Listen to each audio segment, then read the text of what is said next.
right. Hey guys, I'm here today with William Sampson, speaker, trainer, and certified diversification and inclusion trainer. And so I want to talk to him in the context of business communication, which is a series I've been doing here on my YouTube channel. And we know that communication is vital in influence. If you're going to increase your influence, you've got to work on your communication skills. And what better way than diversity, inclusion, understanding of diversity and inclusion in the workplace? If you're going to communicate with people, you got to recognize there are differences that we all have, and we can celebrate those differences. But really, I'm coming here. I am the student today. I'm coming to William. I'm going to ask some questions and get some definitions. And if you're a small business owner out there and you're considering or you're trying to look at the options and figure out how do I take action and really raise awareness in my organization, lean in, listen to what William has to say. And I know you're going to find some fantastic information that's going to help you out in your decision-making process of what you need to do for your organization. So William, thank you so much for being here. And just out of the gate, tell us what does that mean? Diversity and inclusion, training. What does that mean? You know, you and I both do work with the DISC method of behavioral analysis. So one of the things that we have worked with for a long time with our clients and we teach and train on is helping people within a team or organization understand one another. You know, we always talk about perspective. And I've shared this analogy with you a number of times in other environments. But the interesting thing is that what we talk about with understanding one another and being able to communicate and connect with one another is all about perspective and valuing other people's perspective, although it may be different from ours. And that's really the basis for diversity and inclusion, is to be able to look at somebody that doesn't look like us, doesn't sound like us, doesn't talk like us, you know, has a different, they don't look like you and me. Whether they're female or whether they're of different race or different sexual persuasion, whatever, they don't look like us. So for us to be able to be open to the conversation about, look, it's not right or wrong or good or bad, they're just different. You know, and the analogy that I've used so many times is when we talk about my pen. You know, if we're having a conversation and this is a topic or an issue, and what you're describing is the clip, and what I see is just the black barrel, then I think we're talking about something completely different. So it's about understanding ourselves, understanding who we are, you know, having that self-awareness and emotional intelligence to be able to say, you know what, I'm okay in the skin I'm in, and I'm okay in the skin you're in, whether it's the same or different. So within the context of just, you know, we have different perspectives. If we just will take a breath, you know, like John Maxwell says, just take a chill pill. But to be able to listen to somebody and have a conversation and realize and understand that their opinion is just as valid as yours, or just, and again, it's not right or wrong or good or bad, they're just different. You know, and we've talked about this even in the context of teaching our kids that. You know, one of the things that I've had on my LinkedIn profile for a long time is I build better leaders from the bench to the boardroom. So I help that mid-level person that the leadership says, you know what, this person has skill set that we want to develop, and we want to train this person. So when that opportunity comes to play, then we can plug them into that opportunity without impacting the result or the performance of our team. Well, and that's really what the diversity and inclusion piece is all about, is making sure that everybody on the team has the same opportunities to get that kind of training, that the company believes in all of their employees. They realize that when an employee comes to them, they really need that diversity, because they're just to take a look at it, and especially when you're dealing with a team where you've got a complex problem. If we've got 5 different viewpoints, or if we have 5 viewpoints that are all the same, you know, we've all got engineering degrees from Texas A&M, and we're gonna attack this. Well, we're looking at it from the same side of the coin. Mm. But if we've got people from all over the world that have different thoughts and ideas and backgrounds and perspectives and all this, and we're looking at the team, and we can realize that every opinion is valid, then we have the opportunity to make better decisions. Until we we ask hard questions, we won't get solid answers. And I mean, when you boil it down, it's really pretty simple. The scary part of this is, Congress has been enacting legislation for the last 60 years, trying to bring everybody to parity, and that's helped. But the issue is more internal. It's more an issue of the heart, and having people understand that they don't have to be threatened because somebody's different. Mm. And unfortunately, a lot of times we look at somebody that doesn't look like us or doesn't talk like us, and we have these paradigms, and it's all about breaking through that.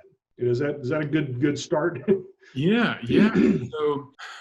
So when I think about diversity and inclusion, I mean, the specific things are, hey, we're different ethnicities that we're discussing in the workplace. We're talking about different skin tones. We're talking about sexual orientation, all that kind of stuff. Is that the kind of stuff that's Yeah, most people go straight to race. Okay. That it's about racial equality, and that's certainly a component of it. But if we look at it, it's about race, it's color, it's religion, and disability, national origin, gender identification, genetic information, sex, including pregnancy, and then age discrimination. I mean, those are all of it. So what we're really talking about is about everybody having a seat at the table. And that's the title of the workshop that I do. It's called Another Seat at the Table. And so it helps from a business, I'm assuming this is mostly going to be business owners looking at this.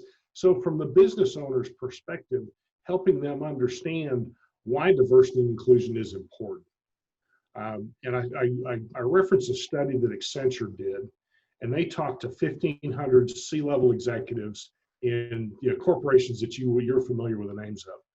And they asked, how do you feel like your company does to make sure that everybody feels like they have access to the same training, the same opportunities, the same everything? Because that's what inclusion's about. And the 98% of the executives said, thumbs up, we're doing a great job. Well, then they go and they start talking to the frontline employees of the same organizations, and only 80% of the frontline employees have the same opinion. Mm. So it's almost 20% or 20 percentage points difference in there. So what Accenture labeled that was what they call the perception gap. Mm. And they calculated if you could close that gap, that it would bring another $1 trillion a year to the bottom line of business in the United States. How does closing that gap generate those funds? I missed the connection there. Well, think about this. When was the last time you washed the rental car before you turned it in? Yeah. Okay. To take that analogy and look at people within an organization, if they don't feel like they're included in that organization, they look at that organization as a rental. Okay. So if you think about, if I'm working for a company and I go to work and I've got a certain level of effort that we call this line of discretionary effort. Yeah. So that's what I have to do to keep my job and to keep getting paid. So I do this amount of money, or do I do this amount of work, show up on time, and they're going to keep me on board. Yeah. So over time, you start out really strong because you want to make a good impression. But if you feel like it's a rental, if you don't really feel like they value you, then you're going to see it as a rental. So you're just going to kind of bump along, and over time, you'll kind of go right around that level of contractual obligation. Mm-hmm. Sometimes above it, sometimes below it. You're not going to get fired. They're going to continue to pay you, but you're never going to be fulfilled. So on the other side of the equation, if you feel like you're involved in that company, the company really cares about you, then now all of a sudden your attitude is completely different. Mhm. So if I feel like I'm part of something that's bigger, that's what we're all looking for, is to feel like we're part of something larger than ourselves. Yeah. Okay. And when a company values me for who I am, then I'm willing to give more of myself, my Mm. time, talent, treasure, I'll work harder. Think about when you've worked for an organization that, if you didn't feel like you were part of the team and you had a deadline, it's Friday afternoon, I got to get this stuff done. And if you don't feel like you're part of the team, you know what, it's Monday. I'll Yeah. do it Monday. But if you realize how much other people depend on you, you depend on other people, and you're part of something bigger, then you're going to say, okay, I'm going to get this done before I leave here on Friday, because now it makes my boss's job easier. So when everybody on the team is pulling together, when we're all rowing in the same direction, Mhm. then we're more efficient. Yeah. So the employee feels better because they feel like they're part of something bigger, and they're more effective at their jobs. They're more productive. Well, if I'm more productive and everybody else on my team's more productive, my entire team is more productive. So this translates into so is the whole company.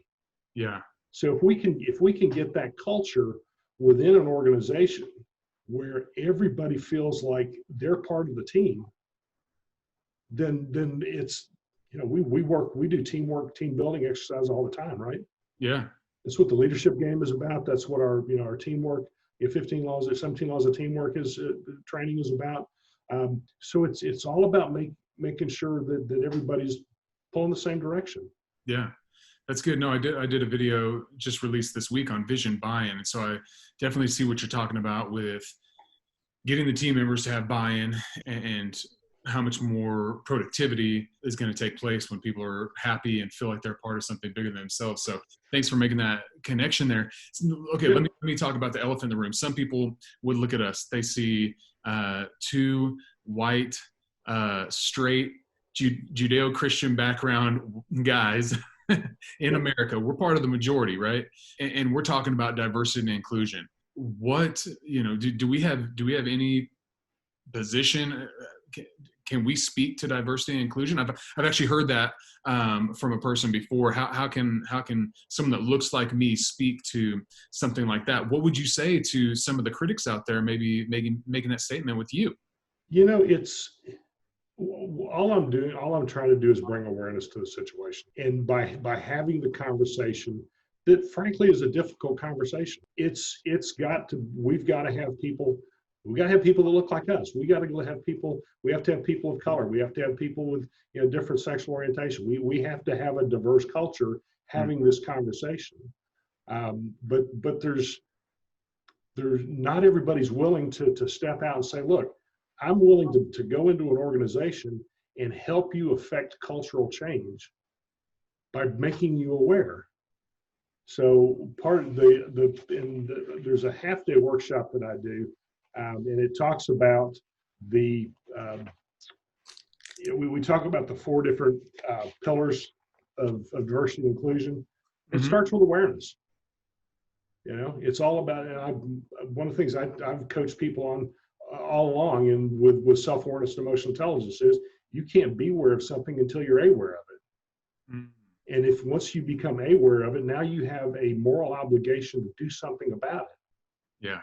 So, it's interesting. Part of the reason that this is going to be more and more important going forward is if we look at the labor force over the next 5 or so years, 75% of the labor force is going to be millennials. Mm-hmm. And I'll tell you that my opinion's changed on this the last couple of years, and having honest, open conversations with my daughter. She'll be 28 next month, and she, she's opened my eyes to certain biases that I have, because I am, I'm a straight white male. Grew up with I didn't think I grew up with privilege, but certainly, more so than a lot of people in this world.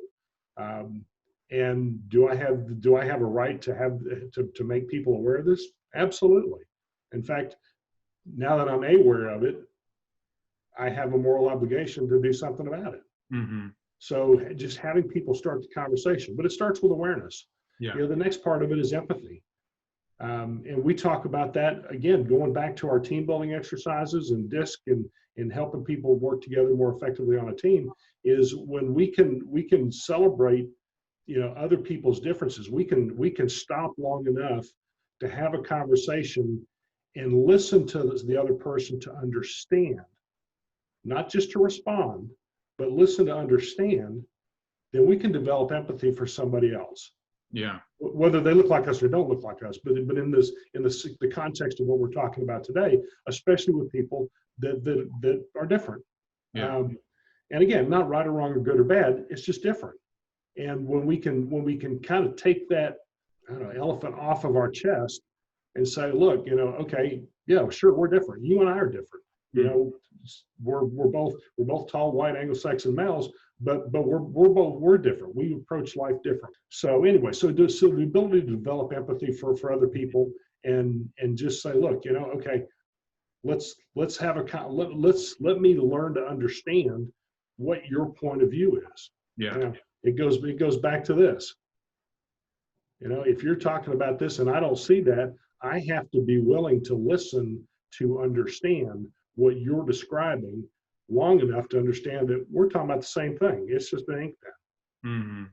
Mm-hmm. The next part of it deals with opportunity. What opportunities are available, and making sure that everybody has the same opportunity. And the last part of it's engagement. And that's really what we're talking about to right now is just how do we engage one another to have this conversation. And we've developed a model that has, we call it the PCIHO model.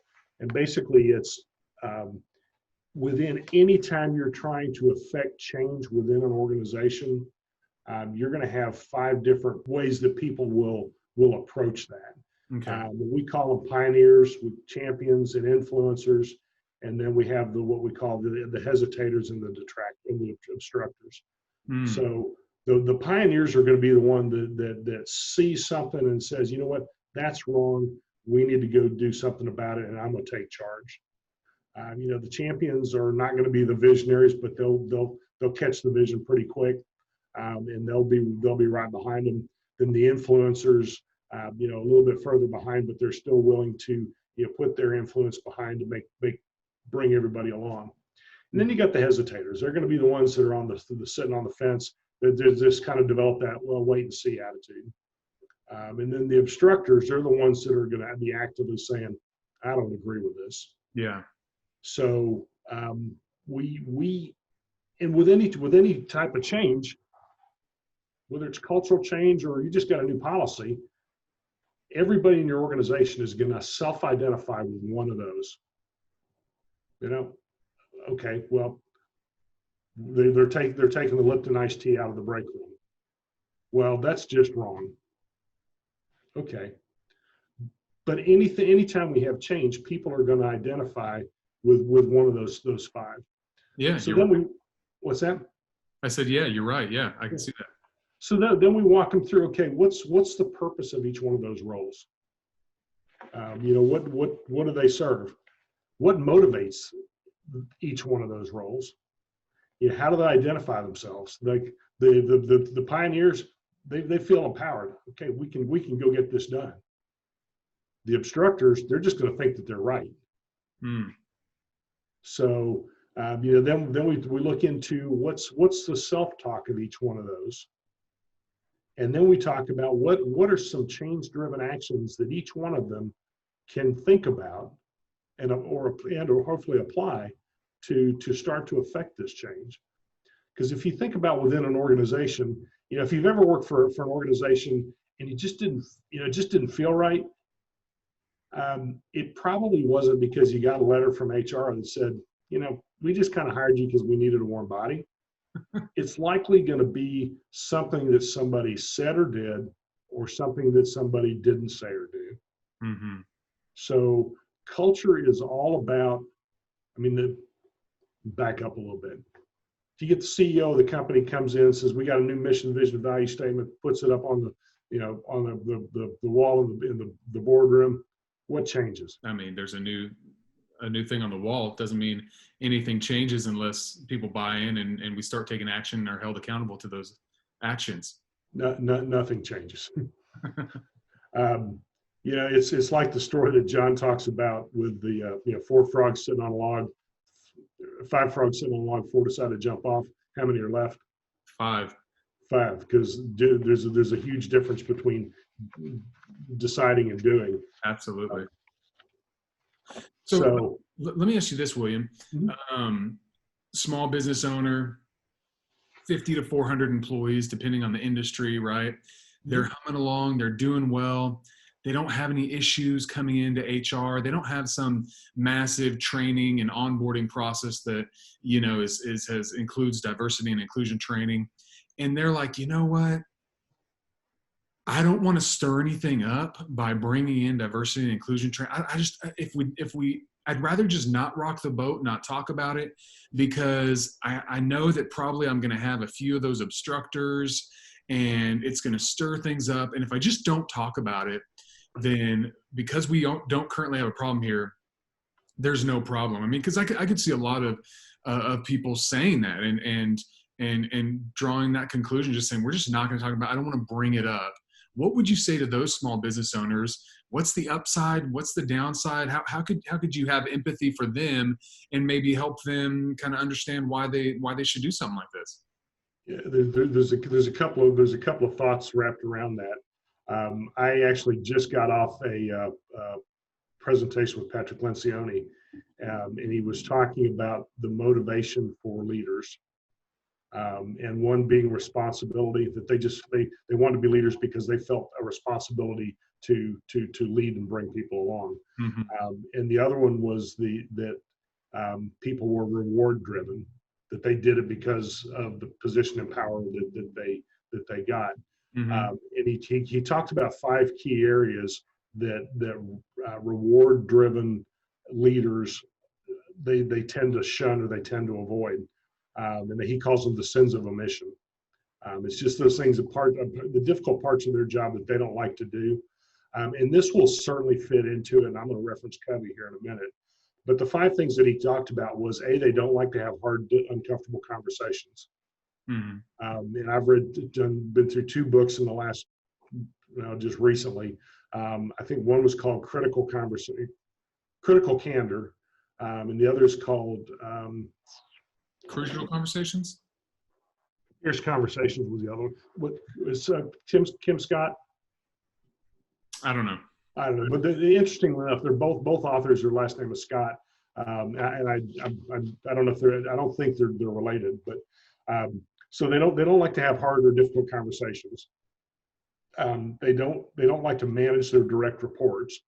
They said they tend to say, I hired smart people. They're grown-ups. They can do it on their own. I don't want to micromanage. Well, if you're not, making sure that you're valued, that they're all, that what they're working on, that all your teams are aligned, going in the same direction, and coaching your employees. If you call that micromanaging, get out of leadership. Mm. The third one was they didn't like to run or hold meetings, and they didn't like to do team building, and they didn't like to repeat themselves.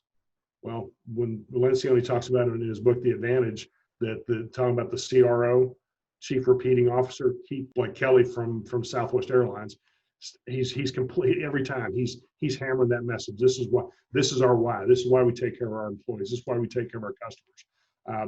So yeah, sometimes, like I said earlier, sometimes you ask scary questions, you get scary answers.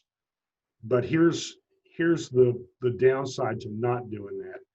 When I go to Covey's matrix on the 7 habits of highly effective people, mm-hmm. about the important versus urgent. Yes. Most of the time we tend to focus on what's urgent, whether it's important or not. Yeah. And so ultimately what we'd like to do is just completely get rid of the things that are not important. So then we tend to focus on what's important and urgent. Well, diversity and inclusion is one of those things that is important, but doesn't necessarily feel like it's urgent.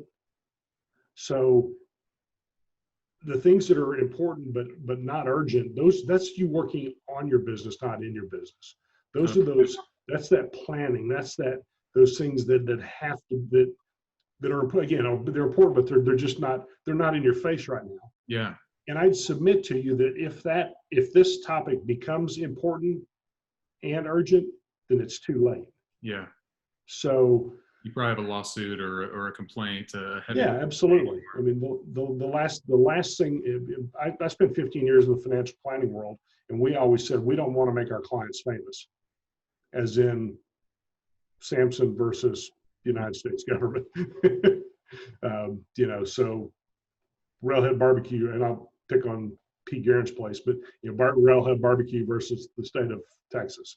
Yeah. So let me ask you, as it relates to, you've kind of shared kind of what you talk about in your training. And as I was reflecting on our conversation that we're going to have here today, and like I said, my limited experience, I've worked for some big corporations and had the diversity training. Now we're talking 15 years ago. So I've been in small businesses or family-owned businesses or my own business for the last 15 years or so.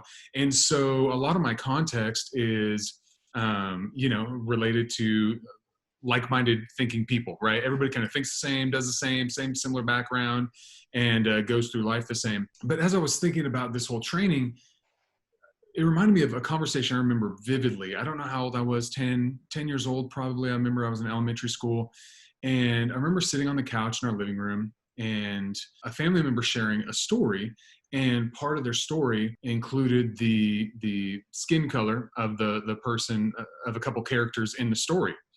And when the story was over, my mom made the point and said, what did the skin tone of the person in the story have to do with the story at all? Right. And the person thought, and well, I don't know. I just, I don't know. I just that's how I told the story. And my mom said, if it has no bearing in the story, it's not worth mentioning. It doesn't matter what the skin tone of a person was if it doesn't matter, right? Am I making sense to you? I'm sorry. I'm trying to. Yeah, no, yeah, absolutely. Let me say this way. I'm kind of fumbling my way through this because, right, this is family talk. These are stories. These are ways that we were raised, and what you're doing when you're having these diversity and inclusion talks.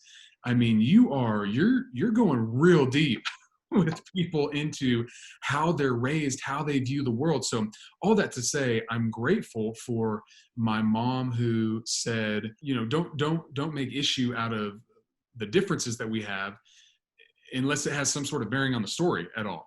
Right. And then number two, the whole thing of treat people how you want to be treated, and with respect, with love, with care.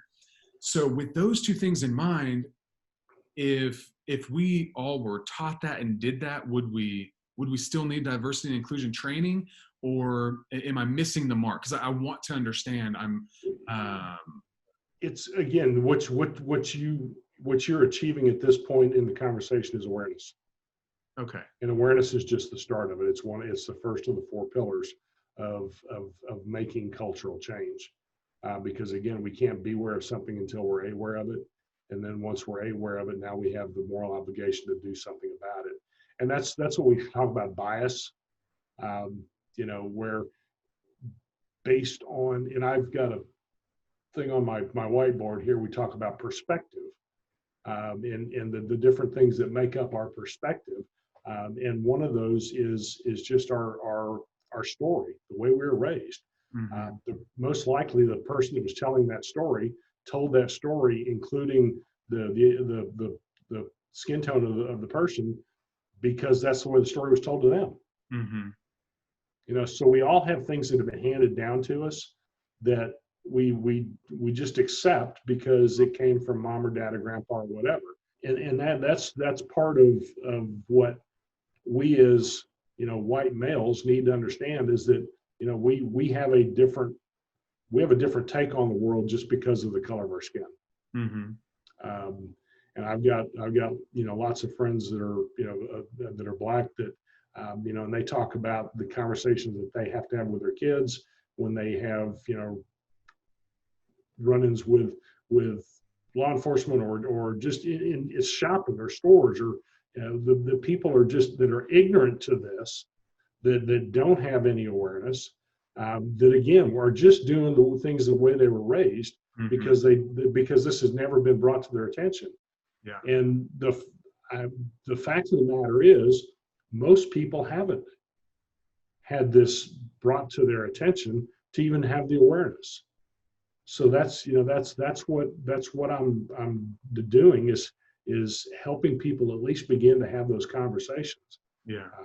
Now, are there things that I don't understand because I've never been in that situation? Absolutely, and I will be the first to admit it. I mean, I will never understand, what goes through the heart and mind of a black person when they get stopped by a police officer. I'll just never know, because I can't be in that situation. But can I have empathy to listen to their story and help tell other people about that story so that it impacts other people's opinion and helps them to develop awareness? Absolutely, and that's what I'm trying to do. Well, and I know your training style, we have a similar training style where we incorporate a lot of group discussion. So the great thing about that is that people in our training styles, they get an opportunity to share their story. They get an opportunity to help others understand where they're coming from, what their experience has been, and to then people can better understand what it's like to walk in their shoes and have empathy. I think that was your second step, for the people that are across the table from. Now, I know that you have been in sales, you've been an advisor, financial advisor. You know how to talk to people, you know how to connect with people. This is something you've been doing for years. This isn't new to you. I love what John says with the 101% rule. Find the one thing that we have in common with the person across the table from us and give it 100% of our energy and effort. Right. So in your training, do those types of skill sets play a part in what you're training folks? Give us an idea of what are some tips or some actions that the regular Joe trying to get better in their awareness, in their behavior in the workplace, what can they do to better navigate and do well with diversity and inclusion, be an inclusive person and celebrate the diversity? Periodically you see on social media people say, if you had one superpower and you could get rid of one thing in this world that would make it better, what would that be? And I always come up with the word selfishness. When we can give up our need to be right, or our need to put our opinion on someone else, and stop and listen. Again, I go back to listen to understand, not to respond, and to develop empathy for somebody who's different. That's the best first step, and because at that point, that's when you start to develop awareness about the differences between two people, and you can have that conversation. If you'll take your need to be right out of it and your need to tell this other person, it's like something I saw on social media earlier today. You've got a white person that's a Black Lives Matter person that's screaming at a black Trump supporter across, they're face to face. It's like, wait a second, what's wrong with this picture? Why do I have what gives me the right to tell somebody else how they should feel? Well, you don't have that right. What you have is the obligation to listen to that person and find out how they feel. Yeah. And if we can come to any conversation and both have that heart or that thought process, then there's not a problem in this world we can't solve. If we can sit down across a table and just have that open, honest conversation and try to find out what the other person feels. Because, even between you and I, that's going to be different. So, okay. So let me let me ask you some more about diversity and inclusion. Let's say I bring you into my organization, and people share their background and their beliefs and their way of thinking, and am I obligated now, if I don't carry those same beliefs, am I obligated to put my stamp on approval if they have an alternative lifestyle that is not the lifestyle that I want to live? Do I have to approve of those things, or do I just have to accept them and say, hey, that's good for you, but it doesn't work for me? I think that's another barrier that business owners, once again, you open up that can of worms, and now do I have to go against, maybe a religious conviction that I have that someone else doesn't have? Do I have to now validate their belief, or do I say, I'm happy for you and that works for you and your family, and I move on? Where's that line, and what is acceptable in the business world, right? Because that's a point that we have to all get to, is not cramming our opinions down other people's throats. Okay. They're going to be different. Okay. Whether it's a lifestyle or whatever it is, that I'm okay in the skin I'm in, and if you're okay in the skin you're in, then and we can have a conversation about it without trying to make the other person believe what I believe, but just say that it's okay to agree to disagree. Mm-hmm. And unfortunately, in this world today, we've kind of lost the ability to do that. Yeah. Because we've dug in our heels and say, I'm right, and because I'm right, you have to be wrong. Yeah. That's not true at all. And it's, you talked about your parents growing up and teaching us to treat other people the way we want to be treated. And then John talks about the platinum rule, treating other people the way they want to be treated. That's what we're talking about. If I understand how you want to be treated, and I understand, what your concerns and fears and are, and I don't have to make sure I say this the right way, because I don't want it to be misinterpreted. It doesn't have to change the way I am for you to be okay the way you are. Mm-hmm. And that's part of what diversity is. That's good. So it's a celebration of the differences, and God made us all, man, and He made us all different. And you know what? And I know that there's some hardline people in some religious communities that would say it's my obligation to change those people, and they're digging in their heels, and sometimes they tend to be just angry because they want to be the arbiter of what's right and wrong. Mm-hmm. And I'm of the opinion that it's my job as a child of God to love everybody and let Him sort it out later. Yeah. And that's not going to fly with everybody in the religious community, but I think that's where we need to be. Yeah. Yeah. Well, it's interesting. Well, what kind of parting thoughts? What didn't I ask you that I should have asked you? You mentioned the platinum rule that John has. Treat people how they want to be treated. To do that, you really have to take the time to listen to people and learn and ask questions about their life and their background. Have we lost some of that? Have we lost the ability just to have healthy, robust conversations with people that are different than us? I mean, what's your take on that? I'm of the opinion that the answer to that is yes. And we see it on the TV and the news, every single day, about two people that are, standing there with bullhorns shouting at each other from 2 feet away. Mm-hmm. And there's nothing happening there. There's no communication going on there. Yeah. If you took those two people out of that, and part of it within those situations is that crowd mentality, because people will do things, in a crowd that they would never do, just one-on-one.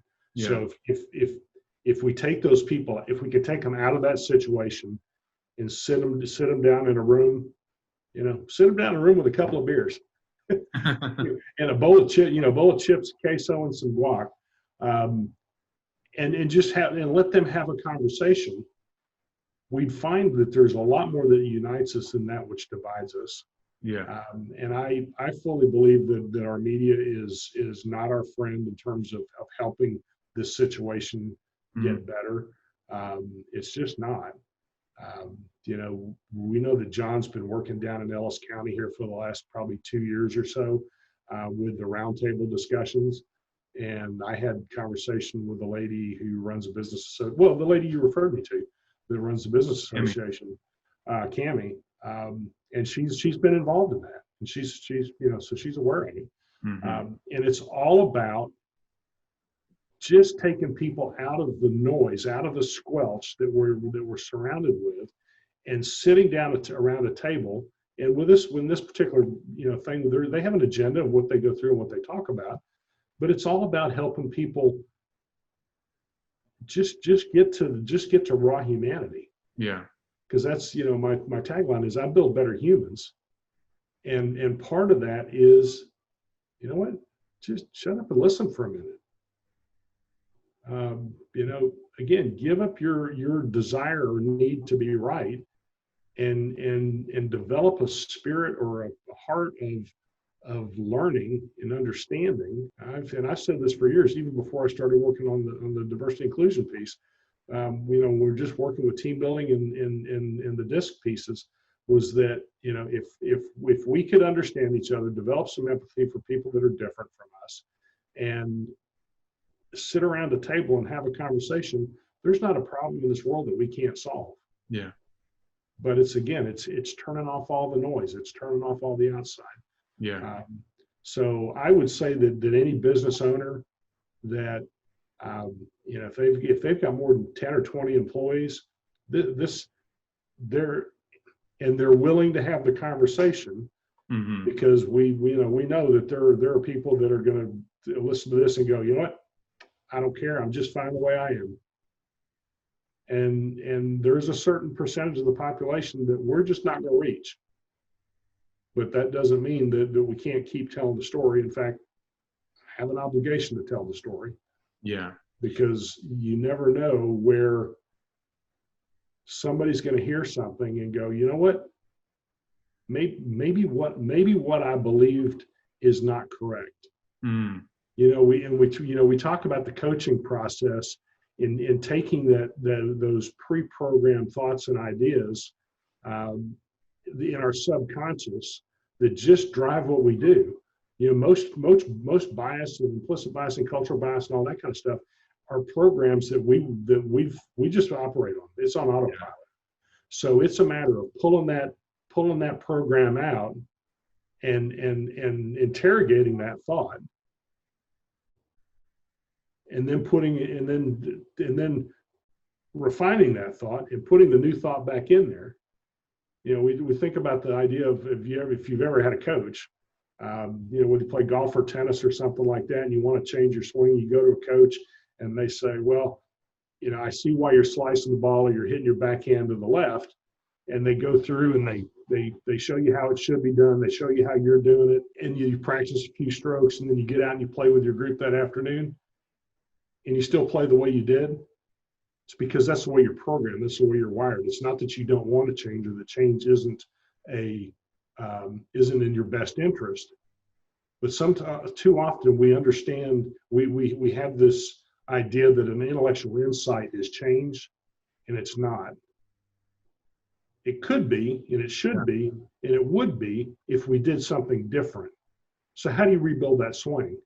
You take it down to its component parts, and you start rebuilding it little by little by little.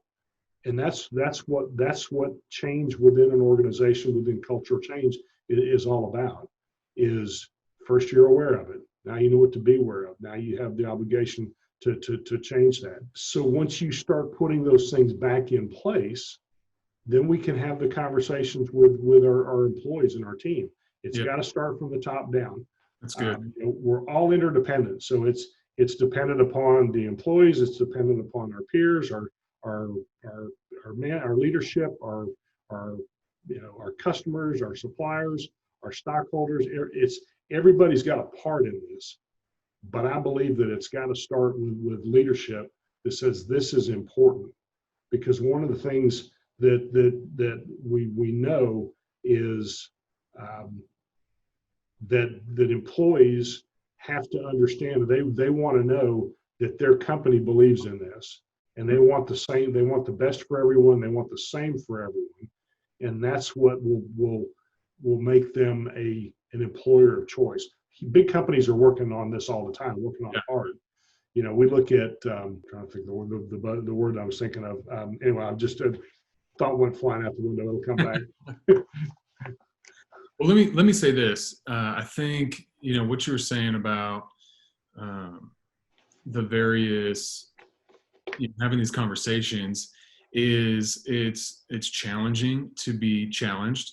It's hard for our thinking or our experiences to be viewed and looked at, and us to maybe have a wrong way of looking at things, or an incomplete, as you mentioned earlier with the pen, an incomplete way of looking at things.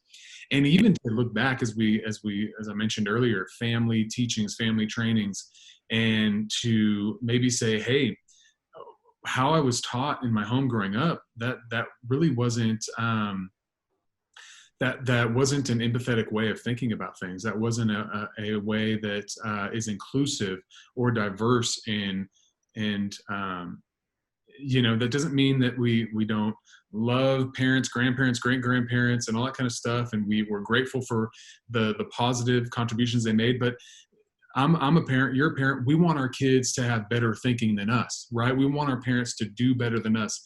I mean, we want our kids, excuse me. We want our kids to stand on our shoulders. And the same thing is true with our parents. Our parents want us to be better and think better and treat people better than they did, and learn and grow from experiences and get better.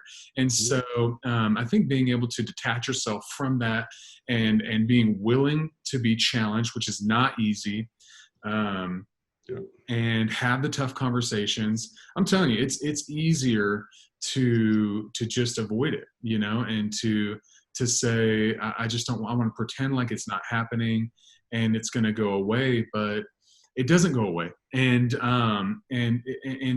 are changes that need to be made, and they're going to be made in our country. You know, we got an American audience, and in America, part of what the country is built on is a more perfect union, right? This country is far from perfect, because it's filled with imperfect people.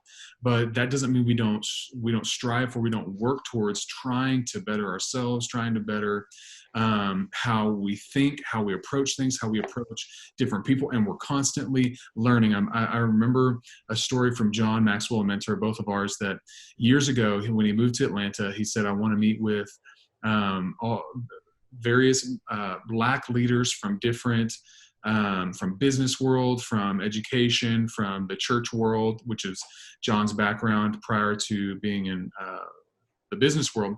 And he said, I want to buy them all lunch, and I want us to get together. And they all got to lunch, and they got together, and they, you know, had the pleasantries and nice to meet you, and they're eating their food. And they said, okay, John, now what are you going to teach us? He said, I'm not going to teach you anything. I'm here to ask questions. This is not the forum for me to teach. This is the forum for me to learn. And that's always stuck with me, that is the posture in issues like this. and particularly the time in our country where these issues aren't new, but there's times and seasons where things flow to the surface, and we've got to address them. And I think if we take that posture of learning, and we jump in there, and we call you, William, and we say, hey, I want you to come into my company. I want you to teach my people. I want us to get better. And as the business owner, you need to be sitting in the front row of that training, or virtually. I'm assuming you could do this virtually, right, as well? Yeah, virtually or in person. Absolutely. So social distanced, of course, and you can deliver this training, and you as the business owner need to be the one in that posture of, I'm here to learn, I'm here to grow, I'm here to understand.